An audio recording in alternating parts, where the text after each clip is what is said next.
Hello guys, mga kapatid, nandito na naman po si Malo de los Santos para po magbigay po dito ng reaksyon dito sa mga basher po ng Rochelle. Kasi po ay sa totoo lang po ay talagang grabe po. Hindi na po pinaliligtas po talaga ang Rochelle. Kaya paano po tayo ay matatahimik nito kung puro na lang po basher. Basher. Ay, naku po, giyatay po ang mga basher po talaga ng Rochelle. Grabe po ang mga paratang, mga kapatid. Ito po ay babasahin ko sa inyo yung mga paratang po sa ng basher dito sa Rochelle na talaga naman po ay nakakakilabot. Hindi na po sila nananahimik, puro basher, mga kapatid. Basher. Akalain nyo po, mga kapatid, ang paratang kay Rochelle dito sa ng basher na to. Ito po ay nareaksyon na ni Marilyn Chiang. Ayan, papuntahan nyo na lang po ang live ni Marilyn Chiang dahil ito po ay nareaksyonan niya na. Pero po ay, ito po para dito sa mga basher po na talaga po nakakalungkot po na below the belt naman na po talaga na kunwari concerned po sila kay Ruel of Malalag, pero po sa totoo lang po ay hindi po maganda talaga ang nangyayari ng mga basher na to. Ayan, papakita ko po sa inyo ang talaga naman pong sinabi nito ng basher. Ito po ay ayan po Ayan po, ang sinabi ng basher. Ayan.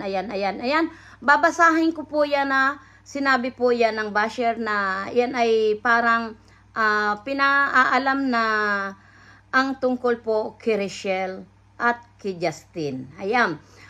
Pero po ako, sabi ko dyan, na hindi ako naniniwala po na iyan po ay totoo dahil po sa nakikita ko naman po kay Ruel at kay Rochelle nandyan ang solid nilang pagmamahalan. Diba? Kaya wag po tayong gagawa-gawa ng mga basher na yan dahil po ay ang basher po talaga yan. Kung gusto tayong ibabas po tayo ng mga yam. Kaya ito po mga kapatid ang babasahin ko muna. Ayan. Content mo may relasyon si Justin at Rochelle. Ayan. Si Rochelle at Ruel matagal na sila wala ginawa na lang ngayon para sa mga fans na lang nila. Ayan, tingnan mo ha. Si Rochelle at Ruel, for content na lang ang totoong relasyon nila ni Rochelle. Si Justin daw po ang boyfriend ngayon matagal na ni Rochelle. At si Ruel daw po matagal nang wala si Rochelle at yun nga pa for content na lang daw ang ginagawa ng dalawa, Rochelle at Ruel, per content na lang. Kaya alam niyo po mga kapatid, ako po sa mga sinasabi po yan ng basher na yan, hindi po ako naniniwala.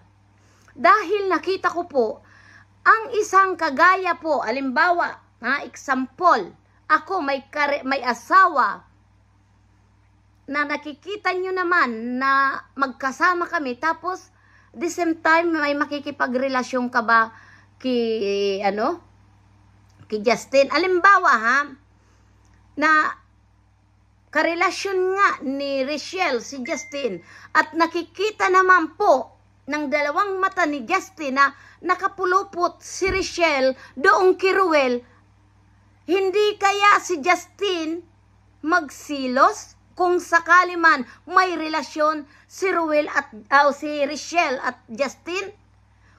Question mark, big question mark po yan. Kaya po, kayong mga basher na nagsasabi po per content lang ng dalawa ni Rochelle at ni Ruel, ang relasyon nila para lang sa content mo si Rochelle at Justin, may relasyon sila. Yun talaga ang totoo. Baka magulat ang lahat. Hindi alam yan ni Ruel na may relasyon si Rochelle at Justin. Tama ba yan? mga kapatid. Ayan po. Tama ba yan po, mga kapatid? Ang basher na yan? Kung lalaki man ang basher na yan, ibig sabihin, gustong paghiwalayin si Ruel at Richelle. No? At kung babae naman yan, ibig sabihin po, gusto rin pong paghiwalayin si Ruel at Richelle para sila ang pumasok sa buhay nila. Diba?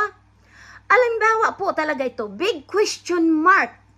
Ang totoo lang po, nang gagaya nitong mga basher na to, na wala ng katigil-tigil, hindi natigilan po si Richelle na ito pong ibas. Nakakaawa naman po. Kaya tama lang po na si Richelle lumalaban na po siya sa mga basher. Diba? Tapos pag lumalaban, sasabihin ang taray. Diba? Umiba na ang ugali. Mayroon bang ganyan? Diba? Maski sino po ang kagaya po nito na sasabihan nyo na si Richelle ang totoong may relasyon kay Justin. Alam nyo po, si Justin po, stop yan ni Ruel of Malalag. Kilalang kilala po yan ni Ruel. Kaya, Diyos ko po naman mga kapatid, maging matalino naman tayo na bago kayo maniniwala o ibas ang isang Richelle Morales, pakinggan nyo o tingnan nyo po ang mga reaksyon ni Richelle pagkasama po si Ruel of Malalag. Diba? Alimbawa man po, kung may relasyon si Justin at ni Richelle, gugustuhin ba ni Justin na makikitang sinusubuan po ni Richelle si Ruel of Malalag? Diba po hindi? Dahil po yun, once na sinusubuan mo na ang isang tao at yakap ka at umalik-halik ka dyan, ibig sabihin po yan, mayroon ng malalim na relasyon kayo. Diba? Kaya please stop bashing na kung ano-anong ipararatang nyo kay Richelle. At alam nyo po mga kapatid, nakakalungkot po talaga ang mga basher. Kahapon sa live ko, sasabihin nyo na hindi naman si Carla ang gusto ni Jomar. Excuse me, mga kapatid, huwag kayong panira sa gusto namin. Diba? Huwag kayong panira. At huwag nyong sisiraan ang isang kagaya ni Jomar at ni Carla na wala naman sa inyong pakialam. Hindi naman kayo pinakikialaman. Diba? Bakit kayo ganyan? Kayo ba ang may mga gusto dito sa mga collab team ng Carla, ni Jomar? Kayo ba ang may gusto? Kayo ba ang gusto ni Jomar? Ganun po katindi ang mga basher. Kaya nalulungkot po ako dito sa mga basher na kagaya po dito sa mga paratang nila kay Richelle. Kaya ako'y nalulungkot po, promise. Nalulungkot po ako na may ganitong mga tao. Di ba? Na mahilig makialam sa buhay ng may buhay. Kagaya na lang po talaga kahapon sa live ko. Mabuti na lang si Malu de los Santos ay yung pagkatao niya ang nandyan. Hindi po si Miriam Defensor. Dahil kung si Miriam Defensor ang nasa katawan ko, nako po, nabanatang kita kahapon. Dahil ang trip namin, wag niyong babasagin sa amin ang mga trip namin, gaya po ng Jomcar. Diba? Masaya kami. Nagiging sweet 16 ang Malu de los Santos. Kaya tawanan na lang natin. Kung hindi kayo masaya sa buhay nyo, ayaan nyo kami na kami mag-Rochelle man yan, mag-Jomcar man yan, mag-Edson man yan, kung kami po ay masaya, diba? Ibigay nyo. Maghanap din kayo ng ikakaligayan nyo, diba? Kaya please, stop na po. Wag na dahil hindi na kayo paniniwalaan. Totoo man ang sinasabi nyo, wala sa inyong maniniwala dahil ang banat nyo, ang atake nyo ay pangbabas na po. Lalong-lalo na po dito sa Rochelle na halos po durugin nyo ang pagkatao ni Rochelle, di ba? Nasasabihan nyo na may relasyon si Justin kay si Rochelle, mahiya naman kayo sa balat nyo. Dahil kung may relasyon man si Rochelle, di kaya si Justin magsilos sa nakikita niya pong sinusubuan ni Rochelle si Ruel. Yinayakap, hinahalikan, di ba? My goodness. Hindi po yan content lang. Dahil kung content lang, kung ayaw mo sa isang tao, hindi mo kayang subuan na lang ang isang tao na gaya kay Ruel o Malalag at yakapin at halik-halikan. Di ba? Mahiya po kayo. Hindi na po yan papatok. Hindi na mabibili po ang mga pambabas nyo po. Di ba? Kaya, tama na po. Ito po. Tama na po yan na mga sinasabi nyo kay Rochelle. Di ba? Kasi kami hindi na po maniniwala dahil kung anong mayroon po ang Rochelle ay masaya kami. Binibigay namin po yung respeto namin sa kanya. Kung sila po ay nagmamahalan, ay rinirespeton po namin siya. Di ba? Basta po, go lang po tayo sa mga tinutulungan po ni Ruel of Malalag. Di ba? Marami pong salamat po sa inyong lahat at sana po ay huwag tayong maniniwala, padadala po sa mga tentasyon ng demonyo. Kami po. Dahil kami po dito, masaya lang.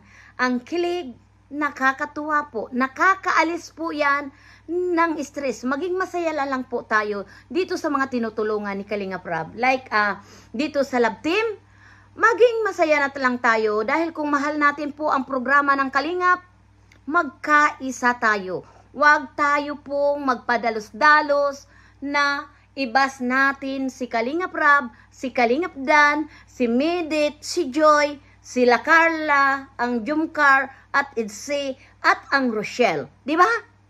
Kaya ako dito ay nagpapasalamat po sa lahat ng mga love team na yung mga admin nila talaga pong nakatutok po dito sa Jumcar, lalong-lalo na po shout-out po kay Yang TV dahil po siya ay napaka mabuting admin dahil siya po na-handle niya po lahat at sila po ay talagang nagkakasundo sila kaya po dito po ay talagang makikita mo na masaya like Rochelle, 'di ba? Ang Rochelle po naging sila na, naging totoo na. Kaya yun po ang hangaan natin po sa programa ni Kalingap Dan, 'di ba?